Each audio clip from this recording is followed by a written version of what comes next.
কাজল নদী ধারাবাহিকের আজকের পর্বে আপনারা দেখবেন অর্জুনের বৌভাত অনুষ্ঠানে সমু আসতে না চাইলেও সমুর মা সমুকে মনে করিয়ে দেয় আজ অর্জুনের বৌভাতের অনুষ্ঠান আছে। সে আর কিছু না ভেবে রেডি হয়ে বের হয়ে পড়ে।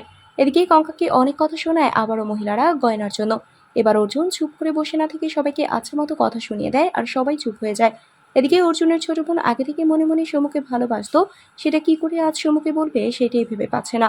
আর সমু তো সবার সাথে বসে আনন্দ কাটাচ্ছে। এদিকে এই সব কিছু দেখে তো কঙ্কার অনেক রাগ হচ্ছে, কিন্তু কিচ্ছু বলতে পারছে না। এদিকে সমুর সামনে অর্জুনকে অনেক ভালোবাসা দেখায় কঙ্কা। এতে অনেক খারাপ লাগে সমুর মনে, সেটা কাউকে বুঝতেও দেয় না সমু। সবার সামনে অনেক ধন্যবাদ দেয় কঙ্কাকে এই মহিলাদের কথার খোঁচা থেকে বাঁচানোয়। এদিকে অর্জুনের ছোট বোন তিতলি সমুকে আজকে প্রপোজ করবে বলে সেজে গুজে চলে এসেছে আর সবার সামনে বলে, আমি তোমাকে ভালোবাসি সমুদা। এটা শুনে চমকে উঠে বাড়ির সবাই। সমু তো বিশ্বাসই করতে পারছে না যে তিতলি এমন কথা বলতে পারে। কি হবে, সমু কি মেনে নেবে তিতলির ভালোবাসা, নাকি তিতলিকে ফিরিয়ে দেবে? সবটা দেখতে সাথেই থাকুন বন্ধুরা। আজকের পর্ব নিয়ে আপনাদের কি মতামত জানিয়ে দিন কমেন্ট করে।